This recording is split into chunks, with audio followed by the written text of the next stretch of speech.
And we are live with the Total Fitness Bodybuilding Ask Lee video Q&A for Friday, August 22nd.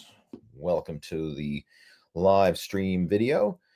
And as you're popping onto our live stream here today, please let me know in the comments where you're tuning in from. And also let me know if this is coming through loud and clear. I always wanted to make sure that the audio and the video is working fine on your end, that you can hear me and see me and all that before we get into answering your Q&A for today. All right, so I see a few people popping onto our live stream right now. We are streaming simultaneously from the Total Fitness Bodybuilding YouTube channel, as well as the Total Fitness Bodybuilding Facebook page as well. I'm streaming it from my own personal profile page as well. So let's see, we have AJ joining in. AJ is a regular to our chat. Welcome. Glad to have you joining in. And again, hopefully this is coming through loud and clear. If you are joining in live right now, I know a few people are popping onto the live stream. Please just type into the chat window there if it is coming through loud and clear. Just kind of give me a heads up there. Let me know. All right, we got a few other people. We got a deal joining in. Who else is joining in there? Let's see. All right. And before we get into this, all right, we got Robert joining in, and Robert's just giving me the thumbs up, loud and clear. Much appreciated, Robert. I know Robert's a regular to our video chats as well, tunes in most weeks. Glad to have you joining in, Robert. And how are things going on your end with regards to your fitness and nutrition? Please feel free to share down there in the comment section below. All right, so for those of you who are regulars to the chat, you know how this works, right? But for those of you who are new to the Total Fitness Bodybuilding video chat, I want to welcome you. And this is something that I do pretty much every Friday. And what it is, I'm going to be hanging out here for the next hour, answering questions and topics of discussion related to health and fitness, exercise, nutrition, losing fat, building muscle, and becoming the best version of you, right? That's what we're going to really focus on, is how to optimize your health and fitness and realistic, practical strategies for doing so. And one of the things that I would just want to really touch on that really brought to my attention, or really kind of solidifies this whole concept of healthy, sustainable fitness and making fitness a lifestyle and not just some short-term quick fix thing, is if you have a membership to Netflix, you've probably seen they just launched the documentary The Biggest Loser, right? It's called Fit for TV, I believe it is. And I watched that documentary the other day. It's a 3-part series, and I would highly recommend checking it out, right? I made a post about it on my Facebook page, and that documentary really goes to show, the dark side of extreme weight loss and taking extreme measures when it comes to diet and exercise. And the problem with it is it does work. It does work in the short term, but it never lasts long term. And one of the things they showed in that is, all these contestants from, who participated in The Biggest Loser. I mean, there were thousands of people applied and several who went through it. I don't know the exact numbers of the people who actually participated on the show, but I mean, it went on for several years. So, I mean, there must have been at least 100 plus people go through that Biggest Loser challenge for sure. And most of them lost incredible amounts of weight. I mean, they were going to the extremes with exercise, borderline starvation diet. And yeah, that works. Absolutely. I mean, if you exercise like a madman for hours a day and you eat hardly anything, I mean, you're going to create a calorie deficit and it's going to cause you to lose weight. And they certainly did. I mean, some of the contestants, I mean, I suppose the average was in the 100-pound range, and some of them even lost over 200 pounds. I know they had one gentleman they featured there who was one of the champions of, I'm not sure what season it was, but they featured him right at the beginning of the whole documentary, and he lost 239 pounds during the Biggest Loser challenge.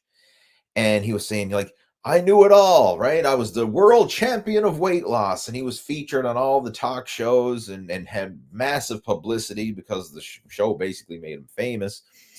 And he was getting all kinds of attention and everyone was celebrating the weight loss. He even went and got surgery afterwards to remove some of that loose skin that he had after the weight loss. And here they featured him in the documentary, and now he's bigger than ever. In fact, he's probably even bigger now than before he started his fitness journey, right? So it just goes to show, like, these extreme approaches, sure, they can work in the short term, right? I mean, you can suffer it out in the short term, but if your program has a start and an end date, the results are only temporary. So that's why I'm not a fan of these extreme hardcore cutting diets where you're fasting or cutting out food groups or trying to force the process. It has to be something that you enjoy and can sustain and actually look forward to, right? Like, that's what we really preach in our whole Muscle After 40 Blueprint program. And even within these video chats and stuff, we really focus on sustainable fitness and fat loss transformation, and not just pushing the envelope for the extremes to see how fast you can get results in the short term. Because who cares if you lose a bunch of weight in the short term? Like, again, prime example, like, they go through that Biggest Loser challenge, they lose a bunch of weight in the short term, but as soon as they go back home, right, back to their normal environment, back to their normal routine, all the real life responsibilities, back to work, back to being a parent, family responsibilities, yada yada yada, next thing you know, the weight starts to creep back on. And virtually all the contestants who went through that ended up regaining the weight, and some even gained more and became even heavier than before they started their fat loss journey. So, like, what's the point? They would have been better off not doing anything at all versus going through that extreme ups and downs and the mental struggles and challenges that I've brought along as well. So it was a good eye opener for sure. And if you have a Netflix subscription, I would highly recommend watching it, because there's a lot that you can really learn from it. I mean, there's a lot of negatives from it. I mean, but there's a lot of positives, and you can kind of see, like, what not to do, and kind of like, okay, let's focus on more of a sustainable, healthy approach for sure. But again, I would highly recommend checking that out if you haven't already done so. Certainly worthwhile. All right. And if you have already checked that out, let me know down in the comments below. All right. I would love to hear your feedback about it. All right. So let's jump into some Q&A here. I see we got several people joining in. Adil has a question there. Adil joining us over on the Facebook page. Say, do you typically eat the same types of protein, carbs, and fats in combination daily, or do you have a wide variety of foods? How often is a cheat meal? All right, Gate, I'm assuming you're just asking me in general and not asking for specific advice. And the reason why I want to bring that up is because a lot of those questions, like, it's going to depend on the individual. Now, for me personally, I do eat a lot of the same types of foods over and over again. And most people do. Like, we're creatures of habit. And if you look at our routine and you actually track what you eat and monitor it, most of us are eating the same 15 or so foods over and over and over again. Like, I'm sure there's going to be exceptions every now and then. You're going to try something different, go to a different restaurant, or, if you're visiting family and friends and they're cooking something that you normally don't have or whatever, sure, you're going to have something off the norm, if you will. But for most of us, when we're in our regular routine, we tend to eat the same foods over and over again. So for me, when it comes to protein, like, a typical breakfast for me is going to be like a combination of egg whites and a couple whole eggs. So I usually, like, have 1 cup of liquid egg whites, couple whole eggs, scramble that up, chop up some veggies or put some spinach, maybe put a bit of fat-free cheese on it, and make like an eggs spinach omelet. And I'll probably have that with a wrap, like either put it on a wrap or have some toast with it or something like that. But it's usually eggs, chopped up veggies or spinach mixed in with it, some fat-free cheese, wrap or toast. Like, that's a typical breakfast for me. For lunch, it's usually like a chicken salad. So I'll mix up a large garden salad, put some chopped up chicken breast in with it. That's a typical lunch meal. Dinner is kind of a wild card. It really depends on, like, that's a family meal. So, but it's always a protein, a veggie, and a starch. All right. So it could be a steak, it could be a potato, it could be some steamed veggies, could be fish, rice, steamed or stir-fried veggies or whatever, or salad. But I always, whenever I sit down to a meal, I always think of dividing my food up into equal ratios of protein, carbs, and veggies. Like, when I look at my plate, I want to visualize it in thirds. A third of the plate is protein, a third of the plate is carbohydrates, a third of the plate is veggies. And that's a standard rule of thumb that I focus on. and I typically eat similar foods over and over again. Now, of course, sometimes there's exceptions to that, but very often it's a lot of similarities from day to day, for sure. And I think that's actually probably a better way of going about it because it's easy. It's replicatable. I mean, it's something that you can do consistently. And if you're always trying to have like wide variety of meals and trying to always be like a foodie, and well, I have to have different recipes and different combinations and different flavors, and again, I'm not saying the occasional, treat meal you can go out and enjoy yourself, but for your staples, your day-to-day staples, the foods you're eating over and over and over again, they should be pretty simple and pretty duplicatable. And that's why you see a lot of athletes and bodybuilders and people who are really successful with this. They get into a routine and they're actually comfortable eating the same foods over and over again. Like that's one of the conversations I have with our coaching students. The ones I find who are the most successful are the ones who are okay enjoying simple meals, chicken and rice or potatoes, vegetables, that kind of stuff. I mean, and enjoying eating that multiple times versus like having it once or twice and like, oh, I can't stand that anymore. I got to have something different. And then always having to change it up and add different varieties and flavors. Like if you can get comfortable eating simple meals, I think that's going to be a huge advantage. Now, again, I'm not saying that you're never allowed to go out and enjoy yourself, go to a nice restaurant or a nice family dinner occasionally, but that should be something like once or twice a week, but it shouldn't be like every single day. Like you shouldn't be going out to a restaurant and eating restaurant food every single day. But if you do it once or twice a week, you can certainly make that work. And that's generally how I go about it, is, structuring it, as far as the cheat meals, like once or twice a week. And I don't always plan them in advance. Sometimes it's very spontaneous. And I find when you have that spontaneity in your nutrition where, hey, I'm allowed to go out and enjoy myself if I want to, it doesn't put strict rules on it. Whereas if you put guidelines and guardrails around your nutrition saying like, oh, I'm not allowed to eat this and I have to eat that, and you put these rules, it makes it actually harder than if you have a little bit of leeway, like knowing that you have the leeway. And I'll give you an example of that. Like, let's just say, for example, I told you you're never allowed to eat pizza. Like you're on this fat loss diet, you're not allowed to eat pizza. And when I say that, all of a sudden it's like, oh man, I want pizza. Like knowing that I'm not allowed to have it actually makes me want it more. And that applies with any food. Like if I say you're never allowed to have a cookie, you're never allowed to have an ice cream, you're never allowed to have whatever, you're never allowed to have something, it actually makes you want it more. But if you know that you can have it, it makes you want it less. Like, because it's, hey, I can get it whenever I want, but I'm good. I don't need it. So it kind of lowers the desire factor a bit. And that's the way I approach my nutrition. Like nothing is off limits. Like there's no food that I'm forbidden to eat, but it's just like I choose to eat more of these foods that I know are going to nourish and energize me and meet my fitness and fat loss goals versus foods that I know are going to be holding me back. But every now and then I will indulge in those foods and enjoy them, right? Especially if we're going out to a restaurant or we're going out to a family get together or something like that. Yeah, I will partake in something like that. Like if we're going to a birthday dinner, for example, I mean, I'm going to have some birthday cake and I'm going to enjoy it. I'm going to savor it and enjoy it and not feel guilty about it. But I'm not going to be eating cake and cookies on a regular basis. It's like the occasional thing.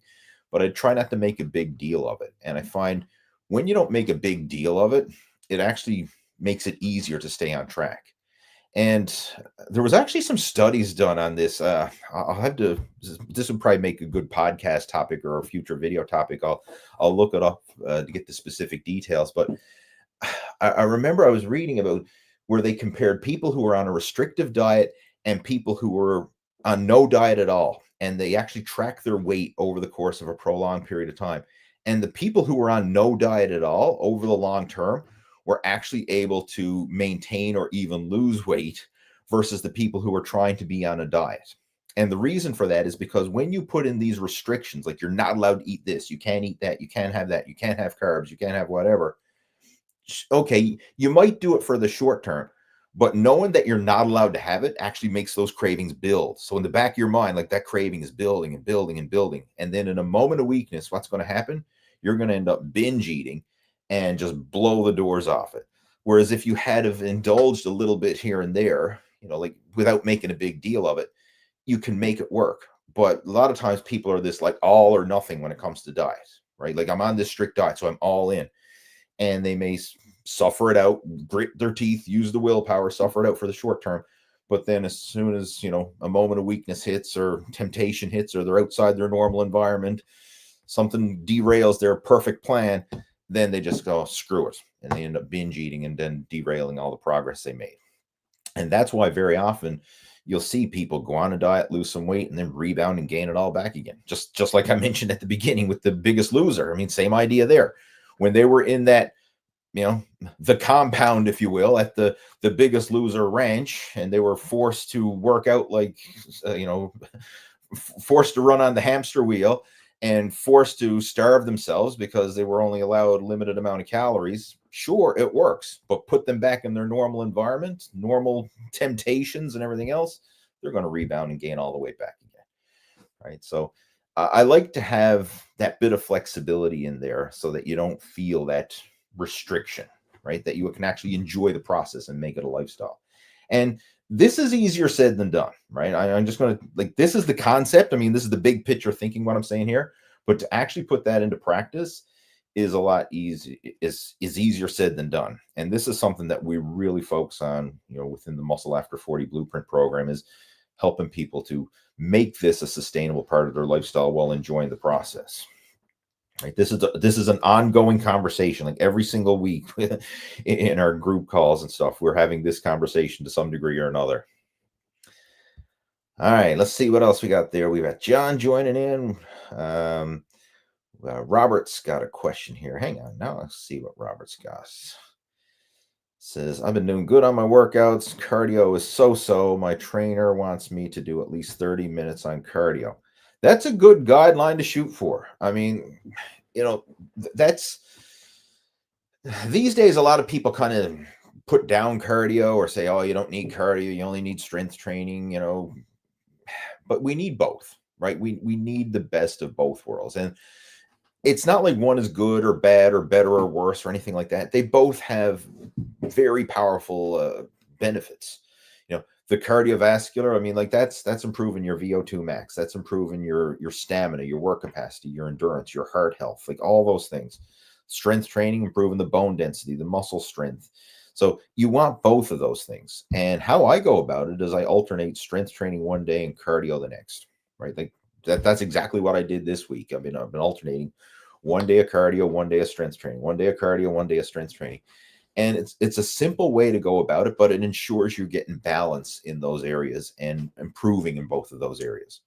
And I find when you alternate them like that, while you're doing your cardio, your muscles, joints, tendons, and ligaments are actually recovering from the strength training. Because yes, you're still exercising, but it's not the high intensity or weight bearing exercise that you're getting through strength training.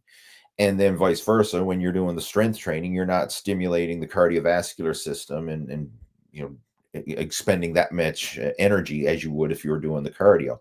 So it's a very complementary mix. And I find when you alternate them like that, it works with your body and you can actually exercise every day and continue to make progress because you're working different energy systems and for different forms of exercise. But that's my default go-to strategy. I've been doing that for several years now. And I really enjoy it. And that's one of the strategies I encourage a lot of my coaching students to implement as well. But yeah, that'll make a huge difference for you. Right? Get that VO2 max up there. I mean, it's one of those things it's starting to become more and more mainstream and people are realizing the benefits of it. Because fitness and nutrition goes in waves, right? Like years ago, a lot of people shunned weight training, saying, "Oh, it's dangerous, it's bad. You're going to be slow and muscle bound," and like, "Oh, no, don't do weight training. Just focus on the cardiovascular." And now, people realize the benefits of strength training, and then the tables kind of turn, and people are like, "Oh, well, just focus on the strength training. You don't need to do the cardio." And now we're coming full circle, realizing no, we need both, right? It's not just one or the other, right? You need both for well-rounded fitness. And to go along with that, Adil's got a question there saying, I want to get into running. Do you think it's possible to have a lot of muscle mass and do a sub 25K time? Well, a sub 25K time is quite respectable. I mean, I know it's no world record, but I mean, by average gym goer standards, I mean, that's a very respectable time for sure. Have a lot of muscle mass. It's going to be hard. I mean, and it depends on what your degree of have a lot of muscle mass is, right? I mean, I know Adil is a former competitive bodybuilder, so you know what's considered a lot of muscle mass by an endurance athlete standards is probably not very much muscle mass by a bodybuilder standards. And what would be a lot of muscle by a bodybuilder standards would be astronomical amounts of muscle by an endurance athlete standard. So I guess we have to define what is a lot of muscle, right? I mean, you can certainly be more muscular than the average person and still run a sub 20-minute or sub 25K time if you train for it and everything else. But you're not going to see a 300-pound or 250-pound bodybuilder doing that. It's very rare, right? I mean, there's probably an exception out there, but it's like finding a unicorn. Most of the people who are going to be running sub 20-minute 5Ks are going to be under 200 pounds, and probably even the lighter the better, because it's just going to make them that much more efficient. Right. So you really had to decide, what is your main focus, right? Like, is your main focus maximum muscle mass, or is your main focus, improving the time? And why have that as the goal? I mean, you look at the bigger picture. Is there something special about having that sub 20-minute 5K time, or do you just want to improve your overall health and fitness? It's the reason why I'm sharing this is because sometimes when you're chasing these goals, it can be, even though it gives you a direction and something to strive for, it can be frustrating because you could be making great progress, but if you fall short of the goal, you don't appreciate the progress. And I can relate to that, through bodybuilding, when I was competing in powerlifting, and even to a certain degree in cycling. But I'm at a stage now where I've let go of trying to compete with others, and I just say, what, I just want to focus on being better than I was before, and not getting hung up on these numbers. I mean, you may never hit a sub 20-minute 5K time, or you might, I don't know. Right. And I'm just looking at, even in my own strength and cardio and training and stuff like that, there's certain numbers that I wanted to achieve, but I just know that it's not realistic, or at least it's not realistic for now. I mean, maybe someday in the future it might be, but then I also have to realize I'm getting older. So any progress you make, when you're getting older, is good progress. It's not like when you're in your teens and your 20s and you're just showing up and making progress just based on the consistency alone. As you get older, sometimes it's a battle just to sustain where you're at, right? Just to trying to hold your ground without losing fitness. And then to actually make and gain fitness on top of that is really good, right? So there's different levels here. So, I mean, if your goal is to really focus on the running, just focus on that for now, and, have that goal in the back of your mind, but just focus on getting better than you are right now, better than you were before.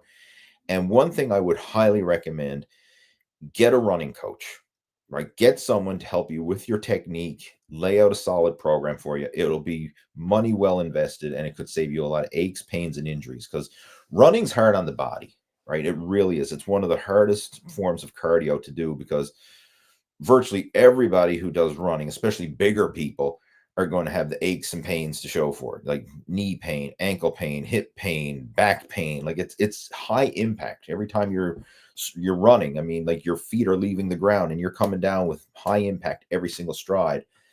That's personally why I prefer to do cycling, right? Because cycling is a low impact. It's a lot easier on the body. You can do it more frequently. You can do it longer, and ultimately get better cardiovascular benefits from it without beating your body up, right? So that's why I'm a big advocate of cycling, and that's why I do a lot of it. But I know, I wouldn't be able to do half the volume of running as I do for cycling. There's just no way. My body wouldn't be able to sustain the impact and sustain the wear and tear. But cycling, I mean, I can do a high volume of that, and I actually feel good. All right, it doesn't beat the body up. It actually helps to complement my strength training workouts quite nicely.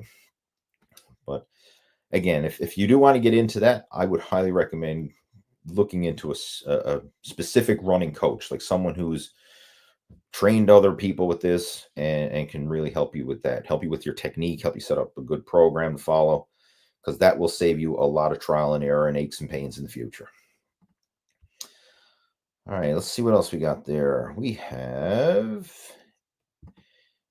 Emmy Eric says, I was diagnosed with cancer in 2019, and I've been on it. I mean, I know I'm blocked out of the question there. I'll read the question and then I'll I'll hide it there. I was diagnosed with cancer in 2019, and I've been on a quest for a cure since then. October last year, when I almost gave up, I came across a post on the internet where I copied the email of a man named Dr. Solomon provides herbal solution to diseases. I contacted him, got an agreement with him, and he sent me a herbal remedy through United States Parcel Service alongside instruction on how to use it. To my greatest surprise, I got healed after 14 days of using the remedy, assured by the whatever. I don't know if there's a follow-up to that or what. Anyway, we'll follow up with that later. If you want, Emmy, Eric, message me if you want. Obviously it got cut off, whatever you were writing there. I'm not sure if you have a question about it or what, but if you want to follow up, we can certainly do so. But yeah, I mean, as far as cancer cures and herbal remedies, I'm certainly no expert in that area, so I really don't have anything to comment on at that. But you know, anyway, let's see what else we got there. A deal saying, do you believe obesity is a disease or a series of lifestyle choices? I think it's can vary from person to person. I mean, a disease, I don't know if we call it a disease or not. Like that's to a degree it is. I mean, disease is such a big word. Like, the previous person there, Eric, was saying that he was diagnosed with cancer. Okay, like we classify cancer as a disease. Obesity, is it a disease? I don't know. Like it's almost like a type 2 diabetes type of disease where it's, for the most part, it is self-inflicted. Now I know everybody has their individual genetics and metabolism and everything else, and some people can burn fat and maintain their weight easier than others, but we do have a choice there, right? I mean, we have a choice for a lot of stuff. So I mean, like asking, is it a disease or lifestyle choices? It's both, right? I mean, if you make poor lifestyle choices, you can develop diseases, right? I mean, and then sometimes we have diseases that are not related to lifestyle choices whatsoever. Like sometimes you see like children, for example, who haven't even had a lifetime to develop lifestyle choices come down with diseases that are just genetic or bad luck or who knows. So, but when it comes to obesity, I think a lot of it certainly has to do with lifestyle. Some of it is natural, genetic, and things like that. I mean, absolutely, right? I mean, like you just see that, like the different body types, for example, like we have the endomorphs, the ectomorphs, the mesomorphs. So yeah, I mean, someone who's naturally endomorphic is going to struggle more than someone who's ectomorphic, right? So based on that alone, so that plays a role. But lifestyle is a huge one. Like nobody becomes morbidly obese by accident, right? It just doesn't. There's a lot of there's a lot of purposeful choices in there in terms of what you're eating, how much you're eating, what you're doing in terms of exercise. Like it rarely just sneaks up on you. And even as it is sneaking up on you, I mean, I don't want to talk negatively about it because there's more to this than just the weight. Like a lot of times it's mental and coping issues. Like sometimes people are using food as a coping mechanism. Maybe they don't want to resort to drugs or alcohol or other things that they deem to be more negative or destructive, so they'll resort to food, or they just prefer food over those other substances. Like we all have our coping mechanisms, and unfortunately a lot of times with people I've talked to who've suffered from obesity, it's a coping mechanism. And if you really want to get a good inside look onto this, I did a podcast a few months back with a gentleman by the name of Mark King. You can check it out. Just scroll through my podcast playlist up there on YouTube. And I would recommend watching it on YouTube because there's a lot of visuals to go along with it. But Mark at one point hit 886 pounds. Now, like, nobody hits 886 pounds by accident. Like, it just doesn't creep up on you like, oh, I was at my ideal weight, and then the next day I woke up like, what the hell? I'm 800 pounds. Like, it doesn't happen. Like, there's lots of warning signs along the way, if you know what I mean. Like, there's lots of opportunities to turn things around before it gets to that point. But Mark was very open and transparent, and he was using that as a coping mechanism for a lot of underlining trauma issues, right? So, I mean, it's a very complex subject, and it's not something I don't want to take it lightly or just blindly label it or say, oh, people who are obese are lazy or they're bad people or anything like that, because it's not like that. Like, you don't know someone's full story until you actually, get to know that person. And a lot of times, if you were in a similar situation, similar environment, similar circumstances, similar resources and everything else, you'd probably end up in a similar situation yourself. Right. But yeah, so that's I don't have a real answer to give you there. I mean, it's a combination of a lot of things for sure. But anybody who's wants to get a deep look into the real side of extreme obesity, like 800 plus pound obesity, definitely check out that podcast that I did with Mark King. Again, it's posted up there. I think I titled it like My 886 Pound Life or something like that. I believe it's there. You'll find it. If you just do a search on YouTube for Lee Hayward and Mark King, you'll probably find it. Right.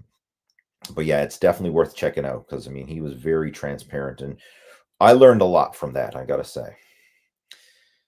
All right, let's see.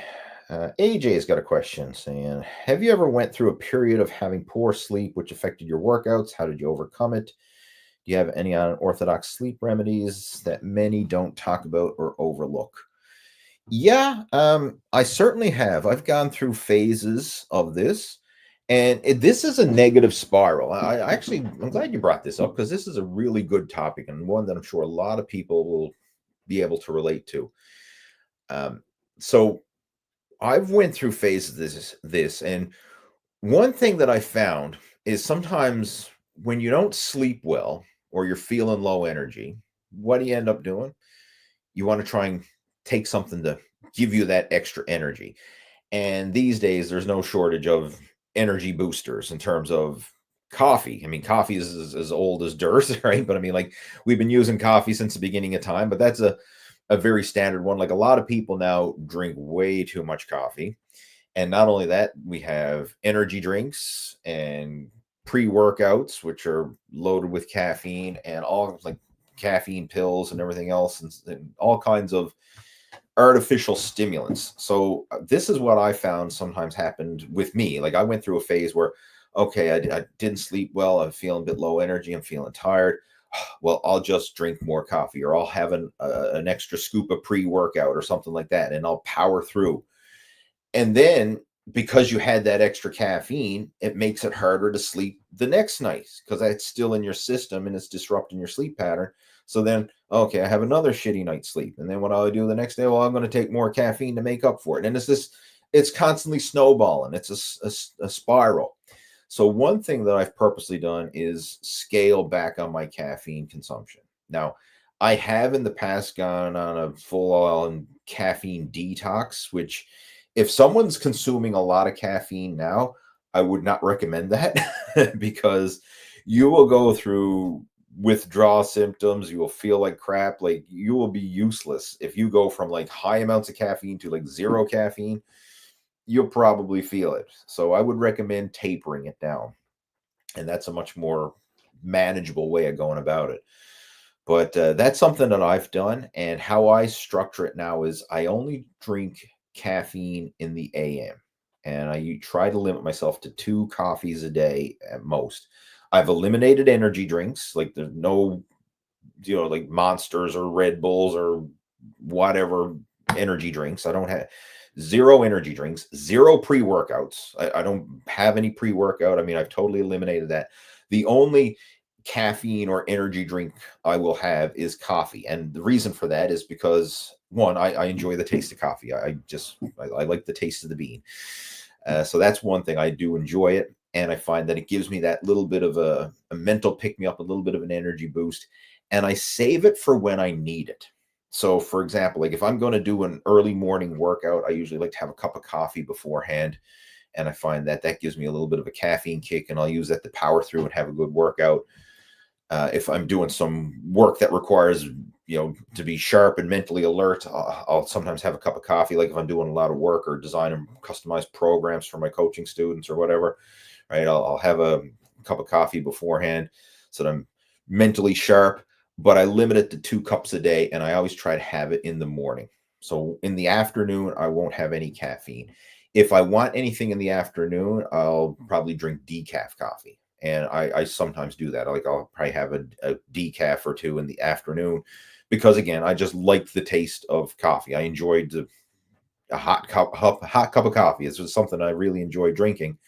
And I'll save the caffeinated ones for when I need that little bit of a pick-me-up. But that has made a big difference, limiting the caffeine. So I haven't eliminated it entirely, but I've drastically reduced it, and I limit it to just in the AM. So then I have all afternoon and all evening to let that caffeine clear my system so that when I go to bed, there's no caffeine stimulating me in the evening. That's made a huge difference because in the past, when I've gone through sleep problem times, I would probably be drinking caffeine or consuming it some way or form, either in energy drinks and pre-workouts and everything else, right until the evening. Like I remember, like years ago, I used to work out in the evenings, and I would have a pre-workout in the evening before I go to the gym. So I mean, like that stuff is in your system for hours, right? So I mean, there's no wonder I had trouble sleeping because when you have all that extra stimulation. Another thing that I try to do as well is this really helped since my son Harvey was born, is I've adjusted my sleep schedule along with his. So, like when he was younger, especially when he was sleeping through the night, when they're infants, it's different because infants are sleep for a few hours, they're up, sleep for a few hours, they're up, and they're up all night long and everything else. So that doesn't count. But when he became started going to school, like in kindergarten and onwards, and he had a set sleep schedule, we'd get him to bed. I'd be in bed shortly thereafter. And I found that that really helped to regulate my sleep. So I was getting to bed earlier. And these days, I always try to be in bed before midnight. I mean, midnight is a late night for me. Like ideally, 9 o'clock, I'm winding down for the night. By 10 o'clock, like I'm in the bed, eyes shut. I try to have that, be in bed at a decent hour. So I start my bedtime routine around 9. I'm usually in the bed with eyes shut at 10. A lot of times, especially over the summer, I mean, I'm the first one going to bed. Like, heck, my wife and son are still awake, and I'm like, all right, it's past my bedtime. I got to go. All right, I'll go in, turn in for the night. So having a regular sleep schedule, getting to bed earlier, I find makes a huge difference for me. Another thing, limiting the amount of stimulation in the evenings. So I try not to do any work on the computer or watch, videos and stuff like that, or do anything too stimulating late at night. Now, of course, there's always going to be exceptions where you got to pull a bit of extra work or get something done last minute. But most of the time, I try and avoid doing any computer work or anything like that late at night. And I find that that's made a big difference as well for improving my sleep. I have tried a lot of different sleep aids over the years, like natural ones like melatonin and these different over-the-counter sleep supplements.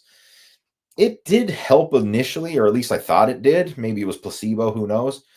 But for the last several months, I haven't taken anything like that. And I find that I'm sleeping better than ever just by implementing what I've shared here, limiting the caffeine, getting to bed before, by starting my bedtime at 9, being in bed by 10. What else was it? Limiting the screen time and all that in the evenings, like that kind of stuff. It really does make a difference, right? Another thing I find too is getting up at a decent hour in the morning. Like for me, I'm usually anywhere between 5 and 6 a.m. Like I'm up, and I don't need an alarm clock. Like my body naturally wakes up, or between 5 and 6 a.m. and I'm good, right? So that helps a lot too, right? Getting up early, getting the day started. and that helps to regulate my sleep schedule. So trying to keep those consistent sleep times, and that's on the weekends as well. Like I don't sleep in on the weekend or anything like that. Like I'm up 5, 6 a.m. 7 days a week, and I find that that helps to regulate it. So then by the time 9 o'clock rolls around, like I'm ready for bed. I want to go to sleep, and it just helps to keep that rhythm going. Other things that I do as well, like I do take zinc and magnesium before I go to bed. Like the whole ZMA supplements. I don't have a ZMA one. I just buy pure zinc and I buy pure magnesium, and I find I take that. I mean, those are good minerals to have anyway, but that's something I do take in the evening, and they have been shown to help improve quality of sleep. So that's something that I take personally, and I find it does help. But yeah, I mean, this was something that I did struggle with for a long time, right? And it was a negative spiral where poor night's sleep ended up being more caffeine the next day, and then the more caffeine created another poor night's sleep, and it was just, digging yourself into a rut, like just this never-ending spiral. And I remember at my peak, I actually took the time to actually add up how much caffeine I was consuming, and it was upwards of around 1,000 milligrams a day, which to me is just way too much. Now, with that being said, I know some people personally who've, I've shared this with, and they say 1,000 milligrams. Like, hell, I'm consuming 2,000 milligrams a day. Like, it's crazy. Like, I know people who will literally start their day with a pot of coffee.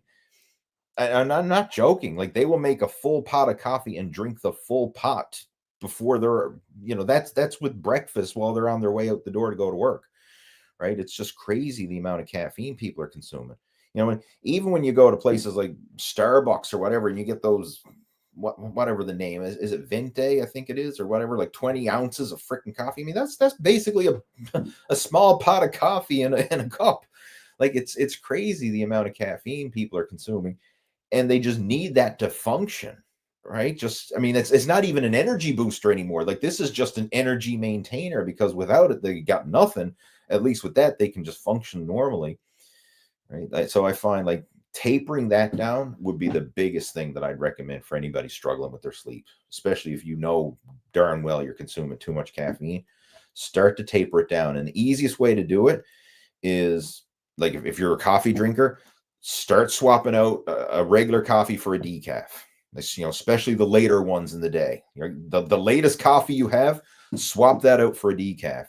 And then gradually work your way back, swapping more of those out for decaf. I mean, you don't need to eliminate it entirely, but the lower you go, the better it'll be. All right. So there, that's I'm glad you asked that, AJ, because it's it's something that I've certainly struggled with, and I know hopefully some people got some value from that one as well. All right, we have Scott joining in. Hang on there now. Says, I've been experiencing a twitchy spasm close to my elbow, but on the inside of my arm. Zero pain, though. Any idea what it could be? I know I should see the doctor. Haha. See Dr. Haha. A twitchy spasm close to your elbow on the inside of your arm. Zero pain. So if you were having pain on the elbow area inside of your arm, that's usually referred to as golfer's elbow. I mean, this could be some sort of nerve impingement. It's really hard to say for sure. I mean, if we were sitting down having a conversation, I'd like you to work backwards. Like, how long has this been going on for? Did you do anything out of the ordinary that you caused this? Like, were you gardening or doing physical work or playing tennis or racket sports or doing something that triggered it, right? Because it sounds like that twitchy spasm, it could be some sort of nerve impingement or nerve issue going on there. But the zero pain thing, that's the tricky one. It could also be an electrolyte imbalance too. Like sometimes when you have like low sodium or low electrolytes in your system, you sometimes get those twitchy sensations, almost like sometimes muscle twitches and things like that. So I mean, there could be a lot of reasons for that, but it wouldn't hurt to go see a doctor, because sometimes when you have these weird sensations, weird things, you might want to get it checked out. And I'm just going to share a story to it's kind of different than this, but just to show you how a weird sensation ended up, a doctor's visit certainly helped me. I was getting this unexplained finger pain, and I actually made a YouTube video about it. This was several years ago now, where just out of the blue, my index finger on my right hand, it was just like numb and painful. It was almost like, like that sensation if you were gone to sleep, like the circulation was cut off for a while. And it was like that. And I said, that's weird. Like it just out of the blue, just like snapping your fingers. It was nothing. And then boom, fingers numb. It's weird. And I figured, oh, it'll go away on its own, no big deal. And it lingered on for like a couple weeks, and my finger was numb. And I was like, this is not right. Like I gotta, and I was almost embarrassed. I went to the doctor and I said, like, this is so weird, but my finger's numb. And I told him the situation and stuff. And what it ended up being was a nerve impingement in my neck. I mean, it had nothing to do with the finger at all, but all the nerves of the body run from right down from your brain, down through your spinal cord, and then out to the extremities. So he said, chances are what you have done is you've impinged a nerve in your neck, and that's affecting the finger. And that's why it came on so suddenly, and you need to release that. So I went through a whole series of things to help with releasing that nerve impingement. I mean, like I changed the setup of my desk to try and make sure that I was sitting more upright versus leaning over, hunched over the computer. I did a whole bunch of different neck rehab exercises and stretching moves and things like that to help align the neck. And within a couple weeks of doing that, the pain went away almost as quickly as it came. Like, I mean, it's just like pain, pain, pain, like then it eliminated. Like once I released that nerve impingement, then the pain went away. So it could be something along those lines in your situation as well. But, it would be a good idea to see a doctor or, someone who like a physiotherapist or someone who can assess you personally, see what it is you're going through and do some tests and just see what it is that could be causing this. Because there's numerous reasons, and it's, I really have no way to know for sure, but it's certainly something you want to get checked out because, especially if this has been going on for a while, right? There's no need to be having that lingering on. I mean, it's one of those things. I mean, yeah, it may go away on its own, but it may not. And there might be ways to speed up that whole recovery process or eliminating it. All right, we have Jose joining in saying, hello, Lee. How are you doing? I just got back from Cancun, getting back to the gym. Even so, I was working out at the gym on the resort. I gained 5 pounds doing cardio while listening to the live chat. Awesome. Well, making the most of your time at the gym there, listening in. I do that a lot as well. Like I love listening to like podcasts and audiobooks and things like that especially if I'm at the gym working out alone. Like that's very often what I'm listening to. Right. I know like some people say, oh, well, what's your playlist? I say, well, it ain't music. it's usually podcasts and audiobooks or stuff like this, right? That's what I usually listen into when I'm at the gym. Right? But yeah, awesome. Glad to have you joining in and gaining 5 pounds on a resort trip. That's pretty normal. And you know what? As long as you get back on track, that should come off quite quickly. Because I mean, the majority of that is going to be a lot of water and fluid retention. Sure, there might be a little bit of body fat there as well, but the bulk of that weight is going to be just fluid retention. And getting back to a normal eating routine, getting back to a normal exercise routine, we usually take care of that pretty quickly. Right. I wouldn't stress over it. Like everybody's going to fall off track from time to time, whether it's purposely or not. I mean, obviously you went on a resort vacation. So, I mean, it was a purposeful, hey, I'm going to enjoy my vacation. And I do that as well. Like, if I'm going on a vacation, sometimes I'll say, I'm going to do things that I normally don't do. I'm going to enjoy myself and give myself permission to do so. But then realize as soon as I get back to my normal routine, hey, tighten up the diet again, tighten up the exercise routine again, get back on track. And you can minimize the damage. Like the problem with this stuff is when it's left unchecked and it just starts to spiral out of control where, okay, you gain 5 pounds, but then you don't get it under control. And then that spirals and it starts to continue to grow and continue to grow. And then before you know it, oh, you got another 5 and another 5. And then 10 years go by and you're like, what the hell happened? Like, who's that fat guy looking at me in the mirror? Right?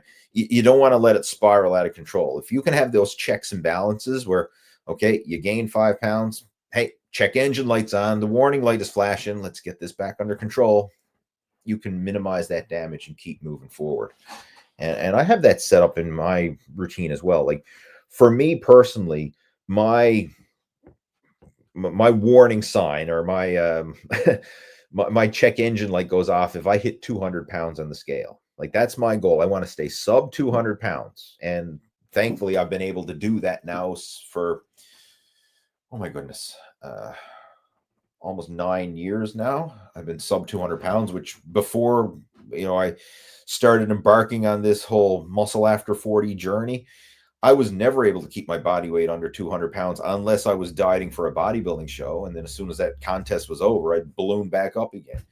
But since I've had this new sustainable approach versus the all or nothing approach, I've been able to maintain good enough consistently.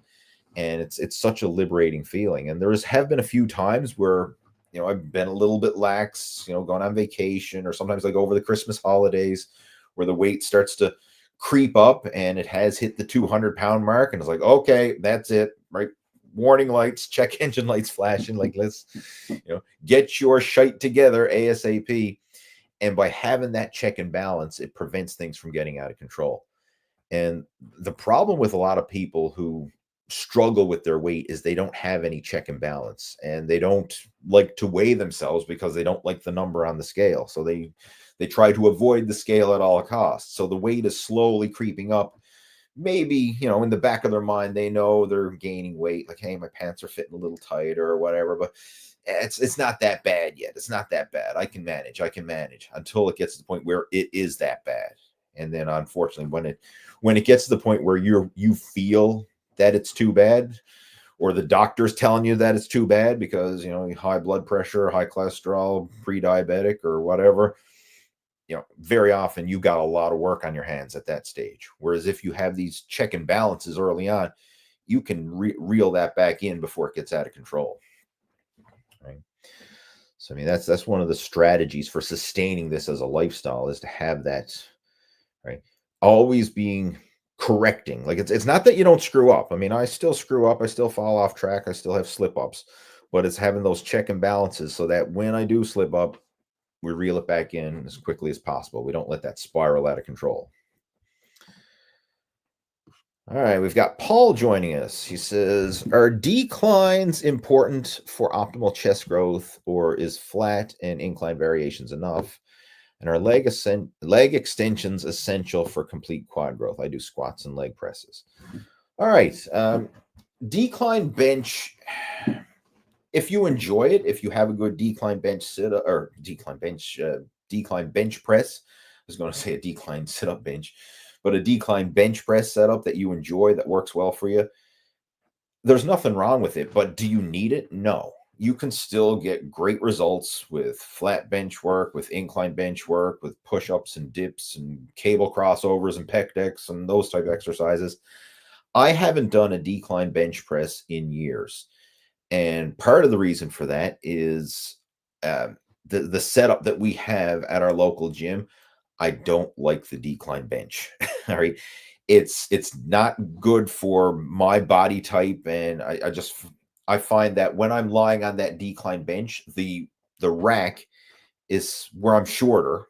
It's so far away that I have to reach like way over my head to try and unrack it, versus having it like more over the chest area. Like, when you're unracking a bench, like when you're lying down on the bench, your eyes should be under the barbells. It should be in line with the barbell, so you don't have to overstretch behind you.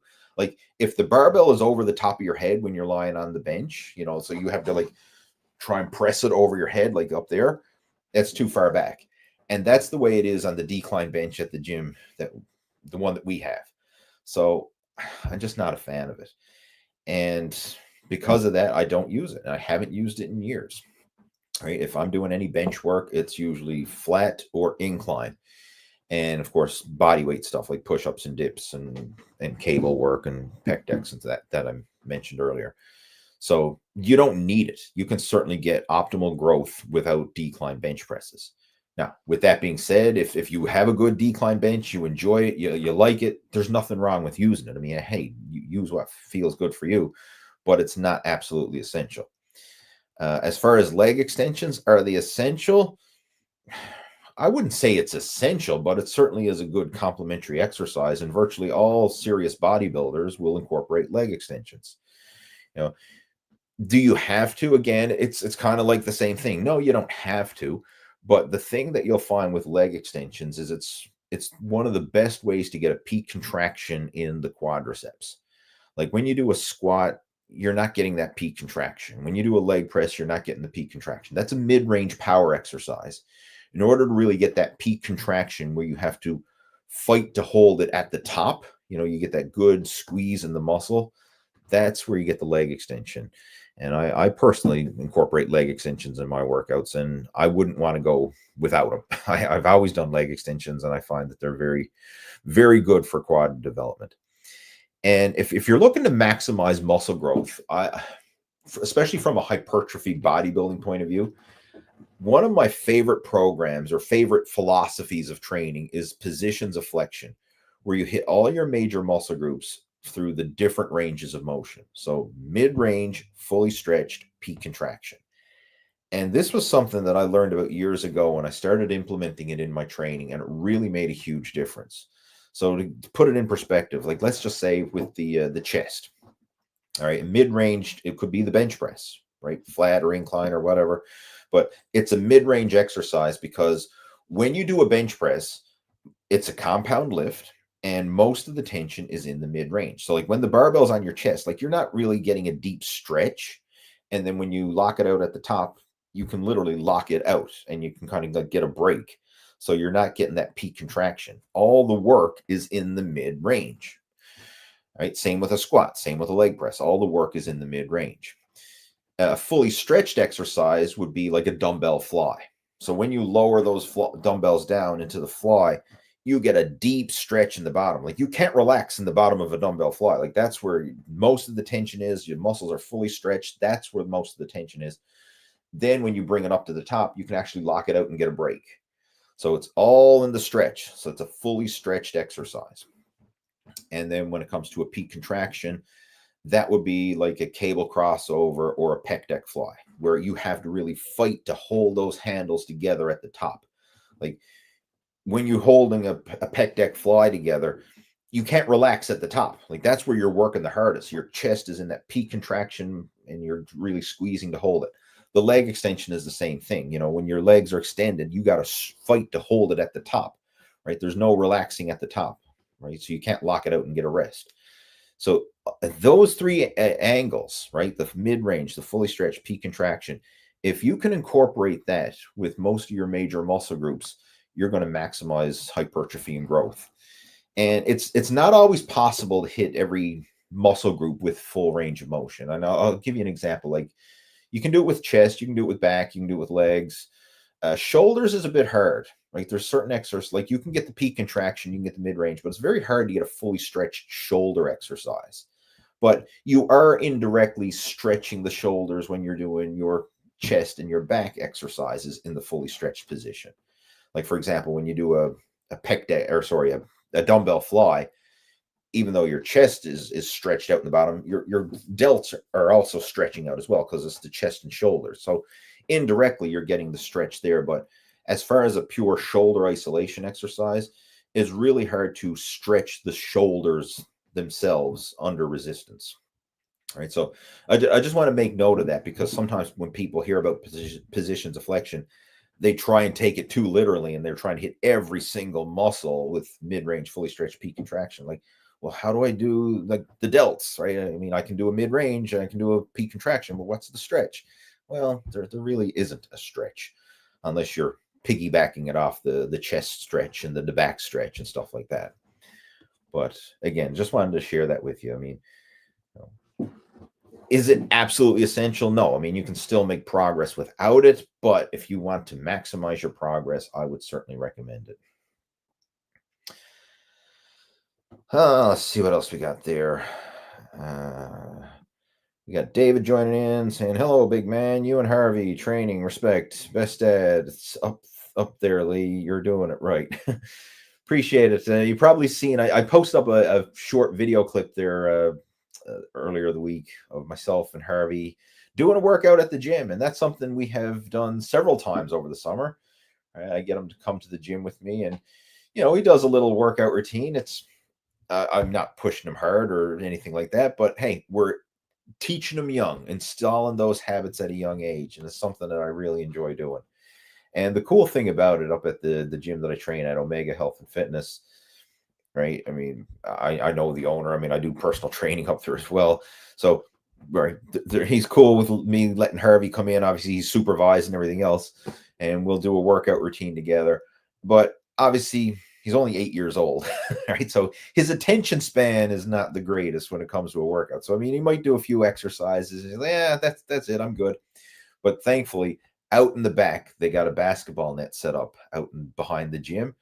So he'll sometimes go out and shoot a few hoops and keep himself occupied that way. And I can still manage to get in a good, decent workout myself. So we'll do a few exercises together.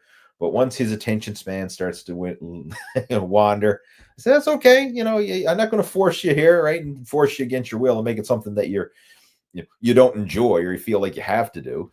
But hey, if you want to get outside and have a bit of fun, hey, go outside, shoot some hoops, run around the backyard there, right? Have some fun. So it works out really well. And we actually did that yesterday. We did a workout and he shot a few hoops in the basket afterwards. But yeah, it's a lot of fun. Right, start the habits off on the right track. And it really brings back a lot of memories because that's how I got started. My dad was the one who taught me how to work out when I was younger. We got Louie joining in and saying, hey, Lee, good afternoon. Feel so lucky that I get to catch your live chat today. Absolutely. You are lucky. You're here. You're making it happen. Kudos to you. I'm glad to have you joining in. We've got David joining in. Welcome, David. David's going through our Muscle After 40 blueprints, right? One of our coaching students who's making solid progress, making those changes and trusting the process and letting it happen in real time. We've got Donnie joining in. It says, tried Atkins and failed. Tried carnivore and failed. The best diet is a balanced one, but that doesn't sell. I'm not sure what you mean by doesn't sell, but I totally agree with the balance because I've done the same. Like I've tried different diet variations over the years, cutting out food groups and stuff like that. And, it may work for some people. I mean, I'm not, if you enjoy it and it works for you, hey, go for it. But generally speaking, for most people, a balance, like I mentioned earlier, like well balanced of your protein, your carbs, your healthy fats, getting in that well balanced nutrition. And where this really makes a big difference too is for people who are focusing on athletic performance, not just simply losing weight. Because what works well from simply losing weight is not necessarily what works well for maximizing strength and athletic performance. And I'll give you an example of that. Like I've used this with some of my coaching students. Like, let's imagine you've got like a $1 million racehorse. Like, are you going to starve that racehorse and hope that it performs well on the track? Right? Of course not. Right? You're going to fuel and nourish and take care of that horse and train it and do everything in your power to make sure that that horse is strong and healthy and can run on the track. Right? Whereas if a lot of people, when they're trying to lose weight, they don't think about performance. It's just like, how do I get this weight off me? How do I starve myself and create this massive calorie deficit? Even if my strength suffers, even if my athletic performance suffers, I just want to lose weight. And again, going back to that whole Biggest Loser that I was talking about at the beginning, that documentary, they showed examples of it. If you starve yourself, you can lose weight. Duh. But is that sustainable? Is that healthy? Is it promoting longevity? Probably not. Right. So, I mean, the balanced approach, absolutely. I mean, I've actually wrote a full blog post about that up on my website. If you do search for Lee Hayward, what's the best fat loss diet, you'll see that one. And I share my experiences of trying the low fat diet, trying the low carb diet, even trying the low protein diet with, the whole vegan plant-based diets, and how I failed miserably with all these eliminating food group diets. And it was once I started to focus on whole balance, making sure that you're fueling the body from all angles, that's when I'm stronger, leaner, and enjoying the process, and actually strength and energy improved as well, right? So it's the full thing. Got a few more questions coming in. I'm just scrolling through. We're actually over the top of the hour there now, so I'm going to get ready to close this up shortly. But John saying, "Hey, I've lost 80 pounds now following your principles, Mr. Lee. Thank you so much." Well, congratulations, John. I mean, you should be proud of yourself for that, and thank you for sharing. That's awesome. We've got Alex joining in. Have a good one, Lee and guys. Have to head out. Awesome. So Alex, this is a great story. I got to share this. Alex is just recently came on board with the Muscle After 40 Blueprint program because his twin brother Andy came on board with the program and has made some amazing results.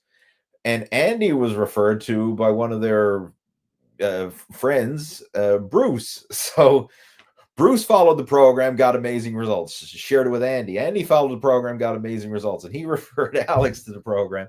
So, I mean, it's kind of passing on down, but these guys have been making some incredible transformations, and it's good to see. I mean, and the thing that I love about it is not only are they getting in shape for themselves, but they're inspiring their friends and family and people in their own circle, their own social circle. So it's having that, compounding effect, right? Like it's spreading, like their results are impacting others as well. Where else are we there too? I lost my spot in the chat there. Now, just a second. This is an interesting question. Adil saying, do you notice your appetite has decreased as you got older, and did it make it easier to cut?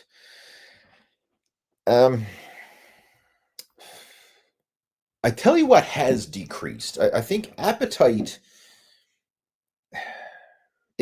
my appetite fluctuates a lot based on my activity levels. So some days I like, especially if I'm doing very high activity, I have a big appetite because you eat more, you burn more, right? So I mean, but what I have found as I've gotten older, my cravings has gone down substantially, and my desire for crap and just even trying to fit in, like I'll give you an example. Like when I was younger, I used to have, obviously I'd crave junk food and sweets and all that kind of stuff, like a lot of kids do, candy and sugary cereals and ice cream and cakes and cookies, and you just crave that stuff, right? I mean, these days, like a lot of times I couldn't be bothered, right? I mean, it really doesn't appeal to me that much anymore. Another one that's been a big one, alcohol. Like I was never a big drinker, but when I was younger, I used to drink just so I could fit in socially, especially in the early days, like early 20s and stuff, when you're trying to be part of the cool kids group or something like that, and that peer pressure to drink and to go out to nightclubs and that kind of thing, or house parties or whatever. And nowadays, like I have zero desire for alcohol. Like I haven't drank alcohol in 14 years now. And the reason I know that is because the last time I had alcohol was in 2011 when I was getting ready for a bodybuilding show. I stopped drinking 6 months out from the show as part of my pre-contest diet, and I never drank since. And I have zero desire. Like just none. I mean, and nobody could force me. Like when I was younger, I mean, I would be influenced by peer pressure and all that. Nowadays, like I just tell people to F off. Like I couldn't care less. You can't pressure me into do anything at this stage. I'm just old and stubborn now, right? I'm going to do me. But when I was younger, I was very influenced by social society and peer pressure and what the cool kids were doing, if you will. But one thing that has certainly decreased, I mean, obviously that's decreased, the desire for alcohol. That's eliminated. I just don't have it anymore. But the desire for a lot of junk food. Now, I'm not saying that I eat perfect and squeaky clean, but I just don't like. I could see someone going out for ice cream or eating cakes or cookies or something, and I think I don't care for it, right? I don't feel the need or the desire for it. Like a lot of times it's maybe it's just I got my mind wired to the point where I don't see the pleasure, I see the pain. When I see that junk food, I just like, that's just empty calories, and that's something that I don't need right now, right? Like it's just not worth it. So that has certainly changed a lot as I've gotten older. But as far as actual appetite, I still have a good appetite. Like I still eat a lot of food volume. And again, on the days that I'm more active, I can tuck away a lot of food, right? But the food choices are certainly a lot better, right? And the cravings and the desires and stuff have improved. And to put that in perspective, like I know it's been a while now, but like when I did my last bodybuilding show, I made a comeback in the masters category back in 2021. That was probably the easiest contest diet that I did because I took it slow. And at this stage, I didn't have the cravings that I did when I was younger, right? Like the cravings for junk food or the cravings or the pressure to drink and to socialize and like all that kind of stuff. It wasn't the same. So I actually found it quite easy, right? I mean, it's, so I mean, things do change, right? For sure. Neil's joining in, says, I want to know if it's possible to build muscle if you're in a calorie deficit, just like near the maintenance range. It is possible, but I'm going to unpack that a bit because it depends what stage you're at. All right. Like if someone's brand new to fitness and nutrition, absolutely. You can lose fat and build muscle simultaneously just by improving your eating and exercise habits. Very often you will simultaneously get stronger, build lean mass, lose fat mass, get fitter, leaner all over. Like it's usually that's the way it works. As you become more advanced, the harder that is. And the further you push muscle gain and fat loss, the harder that is. So for example, like when you're looking at a competitive bodybuilder who's been training for 10 or 20 years or whatever, and they're maxing things out and they're like at a very high level, for them to continue to gain lean mass and simultaneously burn body fat is very hard to do, right? I mean, again, I'm not saying it's impossible, but it's very hard to do. Generally speaking, the more advanced someone is, they're already muscular. They're already at a very low body fat. So like by the average person standards, they're done, right? You're already lean, you're already muscular, you're in amazing shape.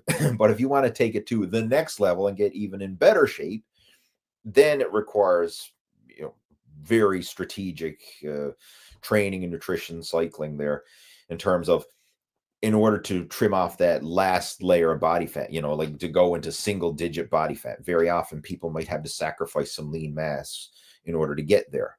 Or for someone who's trying to maximize strength and muscle gain when they're already at a high advanced level, they might have to put on a little bit of body fat in the process to get there. So when you're really pushing the envelope for high level advanced, yeah, it's very hard to do so at that level. But for people who are not at that range, they're earlier on in their fitness journey, absolutely, you can build muscle and lose fat simultaneously. And I very often see this a lot. In fact, one of the common things I see with a lot of new coaching students that I work with, as I said, they get frustrated because the scale's not changing. Like I've been working out, I've been eating clean, I've been doing like no cheat meals, like I'm doing everything right. The scale hasn't moved. I haven't lost a pound, or I only lost a couple pounds or something like that. But they're very frustrated by the scale. And then I say, okay, well let's do a deeper dive here. How are your measurements? Oh, I've dropped, 3 inches off the waistline. Okay. All right. How's your strength in the gym? Oh, strength is going up. I'm getting stronger every week, but I'm not losing weight. I say, well, do you realize those are actually very positive signs? The fact that your waistline is coming in, your pants are fitting better, you're able to tighten up the belt another notch. That means your waistline is getting smaller. That's good. Your strength is getting better. You're getting stronger in the gym. Your energy is better. So if you're maintaining your weight, but your waistline is getting smaller and your strength is going up, you are simultaneously building muscle and losing fat. You're achieving a body recomposition, which is what we want. I mean, that's better than simply losing weight. I would much rather see someone achieve a body recomposition, build muscle and lose fat versus just drop fat, right? And not build muscle, or worse, drop fat and muscle. And this is one of the big problems we're seeing now with these weight loss drugs like Ozempic and Mounjaro and Wegovy and all these GLP-1 semaglutide drugs, is it kills your appetite. So you don't eat as much, but you're not eating as much, but you're also not eating enough protein. And then if you're not following a good strength training program to actually stimulate and preserve your lean muscle mass, that low calorie, low protein, no exercise approach, up to half the weight people are losing is actually lean muscle. So, you might see someone, oh, I lost 50 pounds on Ozempic or some variation of those drugs. And then next thing you know, you actually do a body composition test. Oh, yeah, but 20 of those pounds came from lean mass. Like, that's not a win because you just slowed your metabolism. You have less muscle tissue on your frame. You're weaker.